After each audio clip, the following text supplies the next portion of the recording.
Hello मेरे प्यारे बच्चों, स्वागत है आपका सेशन में।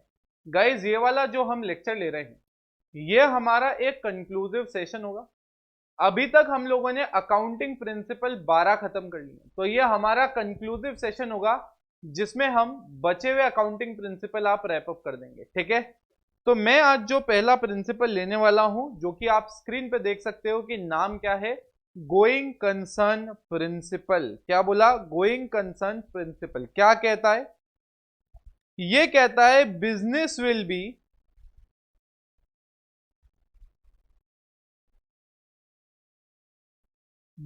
विल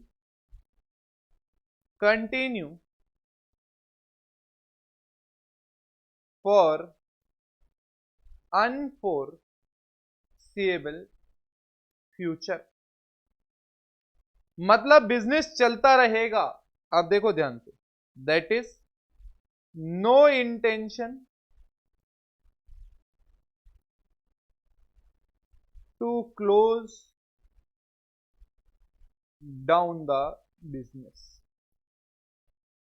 अब ध्यान से देखना मैं क्या कह रहा हूं। ये जो मेरा गोइंग कंसर्न प्रिंसिपल है ना, ये गोइंग कंसर्न प्रिंसिपल ये बताता है कि हमारा बिजनेस को बंद करने का कोई भी इंटेंशन नहीं है। मतलब हम हमारे बिजनेस को अनफोर्सेबल, मतलब जहां तक दिखता नहीं वहां तक हम हमारे बिजनेस को क्या करेंगे? कैरी करेंगे। आ रहा सुनने? मतलब हमारा 1% भी इंटेंशन नहीं है कि हम बिजनेस बंद करें। सर, ये प्रिंसिपल का एग्जाम्पल और इसका इंप्लीकेशन क्या है? Why it is important. अब ध्यान से सुनना, वाई इट इज इंपॉर्टेंट।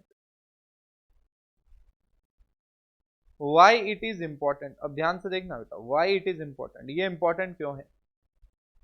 मैंने कहा मेरे प्यारे बच्चों, ये इसलिए इंपॉर्टेंट है, तुम्हें याद होगा मैंने एक्सपेंडिचर का क्लासिफिकेशन पढ़ाया था आप लोगों को।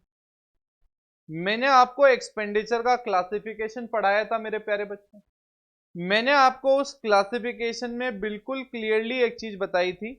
मैंने कहा था जो करंट ईयर में बेनिफिट देगा वो मेरा एक्सपेंसेस हैं, और जो मुझे फ्यूचर में बेनिफिट देंगे वो मेरे एसेट्स हैं। याद आ रहा है? मुझे एक बात बताओ, अगर कोई कंपनी ये कहती है कि वो तो अगले साल बंद होने वाली है, क्या बोलती है वो कंपनी? वो कंपनी कहती है भैया हम तो अगले साल व्यापार या बिजनेस बंद कर रहे हैं। तो मेरे प्यारे बच्चों मुझे बताओ ना, क्या फिर ये सारे प्रिंसिपल एक्सपेंडिचर एक्सपेंडिचर वाली स्टोरियां चलेंगी, काम आएंगी? बिल्कुल नहीं आएंगी यार। अरे भैया, जब बिजनेस बंद करने का आपका इरादा है तो आप कैसे कह सकते हो कि आपको फ्यूचर में क्या मिलेंगे, कोई बेनिफिट मिलेंगे? सो गाइज, ये प्रिंसिपल बहुत बहुत बहुत इंपॉर्टेंट है, क्योंकि यह बताता है कि हमारा जो ओनर है या हमारे खुद के जो इंटेंशन है वो बिल्कुल भी ऐसे नहीं है कि हम बिजनेस को क्या करें? बंद करें। मतलब हम बिजनेस को कैरी करने के इंटेंशन के साथ हैं।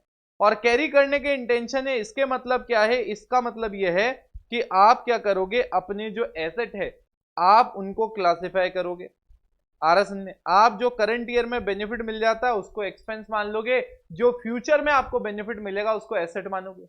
अरे अगर कंपनी बंद करने के इंटेंशन से होती तो एसेट तो होते ही नहीं। अरे गाइस, समझ में आ रहा है क्या ये कितना इंपॉर्टेंट है?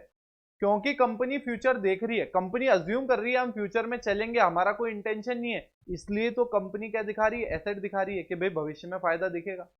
क्लियर है बेटा फंडा?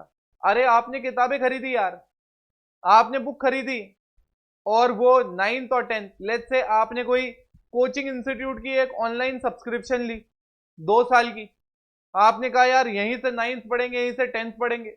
शुरू के 2 लेक्चर तो बड़े अच्छे, और बाद में ना तो लेक्चर भेजे ना कोई रिस्पॉन्स दे।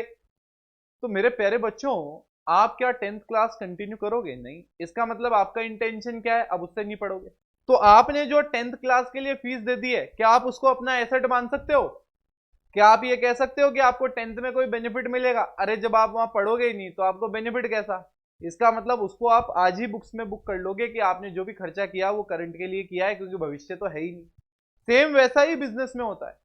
अगर बिजनेस का इंटेंशन ये है कि हम बंद कर देंगे, बिजनेस का इंटेंशन ये है कि हम कैरी ही नहीं करेंगे, अरे मेरे प्यारे बच्चों, जब वो कैरी ही नहीं करेंगे तो भैया क्या करना है फिर? इन सब चीजों का एसेट वैसेट कुछ फायदा तो मिलेगा नहीं।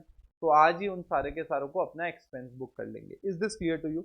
बट ये सारी की सारी एसेट एक्सपेंस ये थियोरी इसीलिए आती है क्योंकि एक कॉन्सेप्ट है जिसका नाम क्या है बेटा? डिप्रिसिएशन। आ रहा समझ? क्या है बेटा, सॉरी डेप्रिसिएशन क्या, गोइंग कंसर्न प्रिंसिपल। डेप्रिसिएशन अब कनेक्ट करने वाला था मैं, जो आगे निकल गया पहले। तो मैंने कहा ये गोइंग कंसर्न प्रिंसिपल इसलिए इंपॉर्टेंट है क्योंकि ये स्टोरी ऑफ द एक्सपेंडिचर और बाकी सारे मेजर कॉन्सेप्ट इसी प्रिंसिपल की वजह से है। जैसे कि डेप्रिसिएशन, गाइज याद करो डेप्रिसिएशन पढ़ाया था मैंने आपको, क्या कहा था, मैंने कहा आज आपके पास एक एसेट है जो मैंने नाम दे दिया था, ये एक फिक्स्ड एसेट है। क्या है मेरे प्यारे बच्चों, कौन सा एसेट है, एक फिक्स्ड एसेट है। तो मैंने कहा गाइज मैंने एक नाम दे दिया कि एक फिक्स्ड एसेट है, मतलब एक ऐसा एसेट जिसका मुझे बेनिफिट मिलेगा लॉन्ग टर्म तक। कब तक बेनिफिट मिलेगा, लॉन्ग टर्म तक। तो जब मैं ये कह रहा हूं कि मेरे को बेनिफिट मिलेगा मेरे प्यारे बच्चों लॉन्ग टर्म तक, तो मैं कहता हूं ईयर 1 में कुछ खर्चा बुक होगा, कुछ ईयर 2 में होगा, कुछ ईयर 3 में होगा, कुछ ईयर 4 में होगा। या एक बार एसेट का मैं नाम ही लिख देता हूं, लेट्स से मैंने एक एसी खरीदा, मैंने कहा मैंने जबरदस्त एसी खरीदा 40,000 रुपए का। अब नॉर्मली तो अपन ये कहते हैं कि भाई 4 साल बेनिफिट होगा ना, तो मैं खर्चा भी कितने साल बुक करूंगा, 4 साल में। अरे यस कि नो, कितने साल में बुक करूंगा खर्चा, 4 साल में। अरे 40,000 का खर्चा तो मैंने एक्सपेंडिचर तो आज किया, बट बेनिफिट कब मिलेगा, अगले 4 साल। तो नॉर्मली मैं ये बोलूंगा कि एक्सपेंसेस मैं कब बुक करूंगा, अगले नेक्स्ट 4 ईयर में, in the name of depreciation. याद आ रहा है, कॉन्सेप्ट किया था डिटेल में। नहीं भी आ रहा तो वापस यहाँ मौका है कि वापस you can pick it up. Now listen to me very carefully. मैंने कहा मेरे प्यारे बच्चों, मैंने 40,000 का एक एसी खरीदा और वो एसी मुझे 4 साल बेनिफिट देगा, तो मैं कहूंगा नॉर्मली हर एक साल कितने का बेनिफिट आ रहा है, 10,000। तो मेरा खर्चा कितना हो गया, 10,000।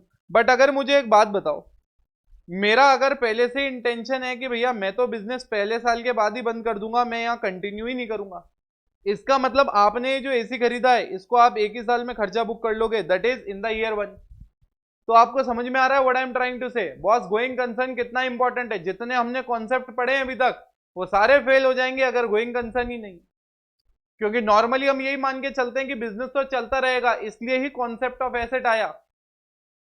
आ रहा समझ में। बट अगर मैं कह रहा हूं बिजनेस ही बंद हो जाएगा तो कहीं का एसेट, भविष्य तो है ही नहीं, तो बेनिफिट कैसे मिलेगा। स्टोरी क्लियर है। तो गोइंग कंसर्न प्रिंसिपल ये बताता है कि that business intention is to continue not to close. आ रहा समझ में, not to close down the business, हमारा क्या है, कंटिन्यू करने का काम है। स्टोरी समझ में आ रही है। आपके लेवल तक, यहां तक आपसे यही पूछा जाएगा what do you mean by going concern principle, तो आप कहोगे going concern principle states that the business will continue for unforeseeable future, that is the business does not have the intention to close it down. अब आपसे वो पूछेंगे example दो, तो आप कहोगे डिप्रिसिएशन गोइंग कंसर्न की वजह से चार्ज होता है, classification of expenditure into asset and expense इसकी वजह से होता है। तो एग्जांपल और मटेरियल पूरा आ गया, मतलब अपने लेवल से भी आगे निकल गए अपन तो, ठीक है।